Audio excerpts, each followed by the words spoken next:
Stop everything you are doing right now, because Kendrick Lamar just accidentally uncovered the darkest, most guarded confession of his entire career, and the industry is not ready for what this leak is about to unleash on the culture. In a world where most rappers are chasing the next hit before they've even understood the last one, Kendrick Lamar just cracked open a vault nobody was supposed to see, a snippet so devastatingly personal, so terrifyingly honest, that it has already sent shockwaves through every label boardroom, every rival camp, and every so-called critic who thought they had this man figured out. This isn't a song. This is a prophecy. And what leaked in the last 24 hours off DaHi's project, through Childish Gambino's Gilga Radio station, is the kind of moment that only happens once in a generation, the kind of moment that quietly rewires the sound of hip-hop for the next 10 years while everybody else is still arguing about numbers. The snippet is 1 minute and 30 seconds long. That's it. 1 minute and 30 seconds. But when the dust settles on this year, I promise you, we are going to look back at this exact window and understand that this was the moment Kendrick Lamar stopped playing the game the industry designed and started building a temple nobody else has the blueprint for. Because, How to Pray isn't a track title, it is a mission statement, and once you hear what Kendrick Lamar packed into 90 seconds of that beat, you'll understand why Childish Gambino himself felt the weight of it enough to air it out on his own station. That is not a small detail. That is the receipts already stacked. Now before we get any deeper into this, I need every single one of you to do one thing for me. Hit that subscribe button. Ring the bell. Move the needle for this channel the way Kendrick Lamar is moving the needle for the entire genre. If my breakdowns have ever hit you the right way, if I've ever put you onto a Kendrick Lamar moment before the rest of the internet caught up, I'm asking one time, do it now, then come right back, because what I am about to walk you through is the kind of forensic breakdown of a Kendrick Lamar verse that no other channel on this platform is willing to do. Read that twice. I said what I said. Let that hit you again, because when Childish Gambino chose to be the one to premiere this on Gilga Radio, that was not random, that was not accidental, and it was not just a favor between friends. Childish Gambino is one of the most calculated broadcasters in modern music, and he selected Gilga Radio as the vehicle for this reveal because Gilga Radio is a sanctuary, not a promotional stunt. And the fact that Kendrick Lamar's verse on How to Pray was the one Childish Gambino chose to bless with that platform tells you something profound about how the culture's own elite are treating this record. They are treating it like scripture. And the name at the center of this scripture is Kendrick Lamar. The beat itself is angelic. I need you to sit with that word for a second. Angelic. Not hard, not bouncy, not trap. Angelic. The production, layered by DaHi, breathes like a church at 4 in the morning. Amber Mark's tone floats over that beat like incense drifting toward a stained glass ceiling, and then Kendrick Lamar's voice enters, not as a rapper, but as a man on his knees. And what he says in that first minute, is the exact moment the entire music industry realized this man is no longer competing in their category. The opening line hits like a whispered oath. Trust me, I trust you back. Reciprocation. We're living the satisfaction. Love drunk. I call your name, then call God. Read those bars slowly. Read them again. Because what Kendrick Lamar is doing there is not writing a song. He is negotiating a covenant, and he's doing it in a lyrical register that no one else in hip-hop is even attempting right now. When Kendrick Lamar says trust me, I trust you back, he is dismantling the entire modern definition of loyalty. Kendrick is telling the listener that faith isn't devotion, it is exchange. It is a contract of the soul. And the reciprocation he speaks of is the same reciprocation missing from every friendship, every love story, every industry handshake that has ever failed him. Then he blurs the line. I call your name, then call God. Who is he speaking to? A lover? A confidant? A creator? A ghost from his past? All of the above. And that ambiguity is not a mistake, it is Kendrick Lamar's weapon. Because Kendrick Lamar has always understood that the deepest religious writing in the history of black music has never been about doctrine, it has been about the collapse of the line between the sacred and the human. Marvin Gaye did it. Lauryn Hill did it. Nas did it. And now Kendrick Lamar is standing in that lineage, and he is not asking for permission. Zooming out on all of this, the next bar is where Kendrick Lamar tips his hand. You got friends, I got more. You sneaky jealous but cool for ignoring me. Now stop. Rewind that in your head. Because what Kendrick Lamar just did is turn a spiritual dialogue into a lover's argument, and then turn a lover's argument into a psychological X-ray of every fractured relationship the man has ever survived.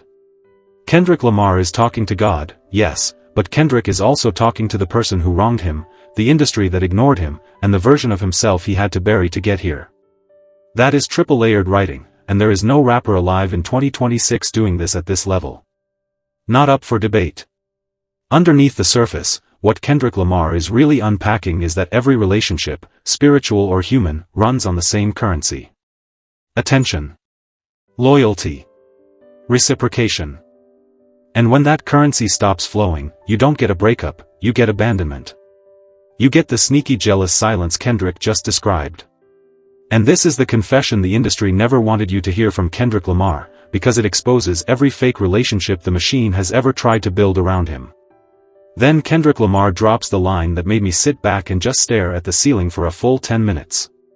Not too careless, tell me when you're about to, but I can't without you. Cold stares, I've been through something. I need nurture instead of promise. Read that again. I need nurture instead of promise. Do you understand what Kendrick Lamar just did there?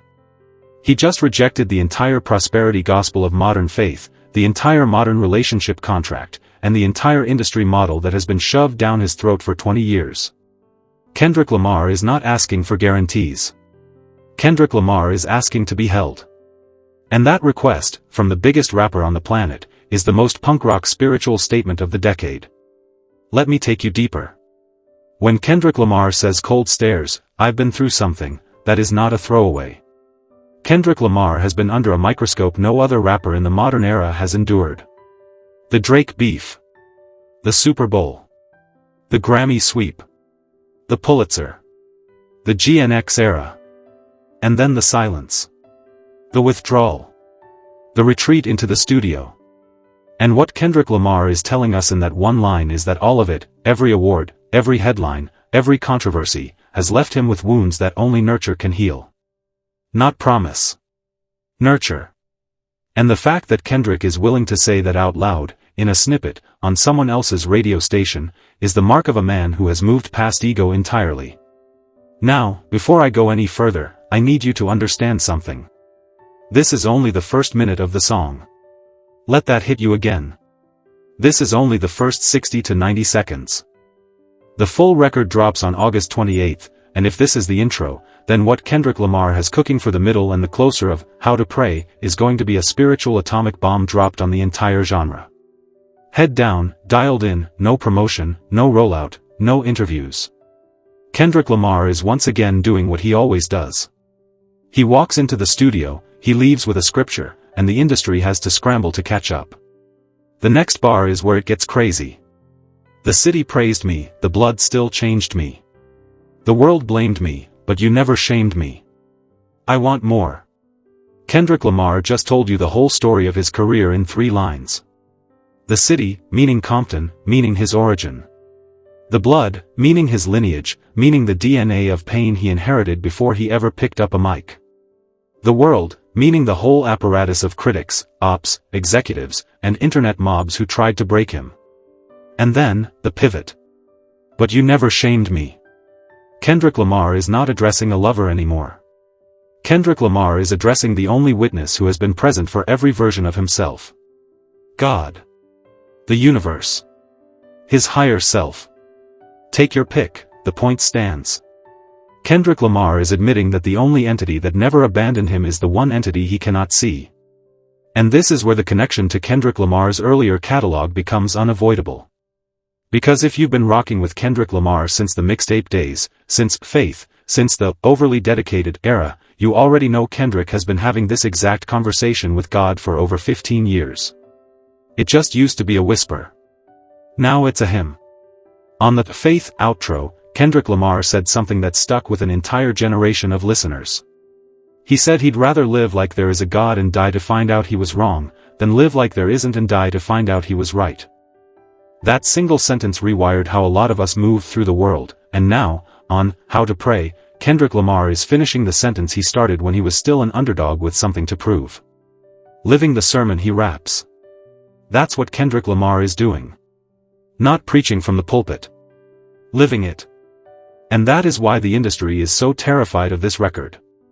Because a rapper you cannot compromise, you cannot bribe, you cannot corner, and you cannot corrupt, is the single most dangerous artist a label can have on its roster. Kendrick Lamar isn't just untouchable in the ring. Kendrick Lamar is untouchable in the soul. The chorus setup is where the writing gets almost cinematic. Optimism, you raised different. That's very different. Give me some time. I'll come back around. Teach me how to pray and I'll love you for now. Kendrick Lamar is confessing that he does not fully know how to pray. Read that again. The most decorated rapper of his generation is admitting, on wax, that he is still learning the most basic act of human devotion. And in doing so, Kendrick Lamar just gave every listener in the world permission to be a student of their own faith. That is not marketing. That is ministry. And you cannot fake ministry. It could take a lifetime. It could take a lifetime. Whenever you're around me, it could take a lifetime. The repetition there is not filler. That is a mantra. Kendrick Lamar is coding the listener's brain to accept that transformation is slow, that faith is patient, that love is not measured in seasons but in decades. And in an era where every rapper is racing to be the next big thing this weekend, Kendrick Lamar is telling you to slow down, to breathe, to build something that outlasts a chart cycle. That is generational thinking. That is the same energy that separated Jay-Z from every rapper who came before him. That is the same energy that made Nas untouchable in the culture. And Kendrick Lamar is now standing in that light. And here's the part the internet is not ready to talk about yet. Kendrick Lamar previewed How to Pray on Gilga Radio, on Childish Gambino's platform, which is quietly becoming one of the most influential curatorial forces in modern music. Childish Gambino has been retreating from the traditional promotion machine for years, and he is building an ecosystem where the artists he trusts can drop material without algorithmic interference. And the fact that Kendrick Lamar chose to use that ecosystem for this record, means Kendrick Lamar is deliberately routing this song around the mainstream discovery pipeline. This is guerrilla ministry. This is a spiritual leak by design. If we want to call it what it is, Kendrick Lamar is building a parallel universe of distribution. Kendrick Lamar has pgLang. Kendrick Lamar has Project 3. Kendrick Lamar has Dave Free. Kendrick Lamar has DaHi. Kendrick Lamar has Childish Gambino. Kendrick Lamar has SZA. Kendrick Lamar has Baby Keem. And Kendrick Lamar has Amber Mark now sitting on this record, adding an ethereal top layer to a beat that already sounds like the inside of a cathedral. The circle is small on purpose. The gatekeepers were not invited. And that is why How to Pray is going to hit different than anything on the radio this year. Zooming out on all of this, How to Pray is not really about religion. It's about relationship. Kendrick Lamar is telling every listener that every act of prayer is also an act of love, that every conversation with God is also a conversation with the deepest, most abandoned parts of yourself, and that the two cannot be separated. Prayer, in Kendrick Lamar's hands, becomes a portrait of intimacy. And in a genre that has spent 40 years performing masculinity, Kendrick Lamar is now brave enough to model surrender. That is the frontier. That is where hip-hop is going. And Kendrick Lamar is the only one with a map. Now I Want to Sit with a Bar. Kendrick Lamar has been holding in his back pocket for years, The Love and Hate Go Side to Side, from a track called Boom that Kendrick previously teased. That bar is the philosophical spine that runs directly into How to Pray. Because what Kendrick Lamar is saying, across records, across eras, is that the world will always split its opinion of you into two extreme camps, but the only judge that matters, the only voice that can define you, is the one you speak to in silence. Kendrick Lamar is quoting Tupac in spirit here, only God can judge me, but Kendrick Lamar is upgrading that idea. Tupac said only God can judge me. Kendrick Lamar is saying only God has ever refused to shame me. That is not the same statement. That is an evolution of it. And here is where the ministry gets personal. If you don't believe in God, then believe in yourself. That was Tupac's final gift to the culture, and Kendrick Lamar is passing that torch forward, wrapped in fresh production, softer vocals, and a beat that sounds like a hug. Kendrick Lamar is telling the doubters, the skeptics, the wounded, and the burned-out believers, listen, whatever you have left, hold it, protect it, name it, and speak to it. Because faith is not a religion. Faith is a survival strategy. Once you strip it back, How to Pray is Kendrick Lamar's therapy session broadcast to millions. And that is what makes this song a landmark before the full version has even been released. Kendrick Lamar is doing on record what most people cannot do in the privacy of their own bedroom. Kendrick Lamar is being honest about the loneliness of belief. Kendrick Lamar is being honest about the exhaustion of being watched. Kendrick Lamar is being honest about the confusion of wanting more from a faith that promised him rest. And that honesty, packaged inside a 90-second snippet, is the single most powerful piece of Kendrick Lamar writing to surface since Mother I Sober. The industry is scrambling right now. I promise you. Every A&R at every major label is in a group chat asking what Kendrick Lamar is planning for the rest of this record. Every rival camp is calculating whether they should push their releases forward or delay them to avoid the crater How to Pray is about to leave in the charts. Because when Kendrick Lamar drops on August 28th, this is not a single. This is a movement. And the movement is quiet, deliberate, and spiritual, which makes it impossible to counter. Read that twice. There is no diss track that can respond to a prayer. There is no beef move that can compete with a hymn. Kendrick Lamar has chosen the one arena where no rapper can meet him, and Kendrick Lamar is planting a flag in territory the genre has barely mapped. And when the dust settles on 2026, How to Pray is going to be studied the same way we study Ultralight Beam, the same way we study Doo-Wop, the same way we study Jesus Walks. Except Kendrick Lamar has done it without a rollout, without a press cycle, and without begging for the culture's attention. That is not marketing. That is mastery. So let me leave you with this. Kendrick Lamar has been dialed in this whole time, moving in silence, sharpening every syllable, calibrating every vocal take, letting the beat breathe, letting Amber Mark's tone hover, letting DaHi's production build a sanctuary, and then Kendrick Lamar walks into that sanctuary and delivers a confession that is going to outlive every headline of this year. Just when the internet was ready to write him off, just when the so-called critics were ready to declare the moment over, Kendrick Lamar reappears with a whisper louder than any diss track he has ever dropped. That is what greatness looks like when it stops performing and starts praying. Drop a comment right now, tell me which bar hit you the hardest. Tell me if you think How to Pray is going to end up bigger than anything on GNX. Tell me if Kendrick Lamar is quietly building the greatest spiritual catalog in hip-hop history. And if you rocked with this breakdown, hit subscribe, ring the bell, and check out the next video I have queued up for you, because the moment How to Pray drops on August 28th, I am going to be the first person walking you through every layer of it, line by line, breath by breath. Kendrick Lamar taught us how to listen.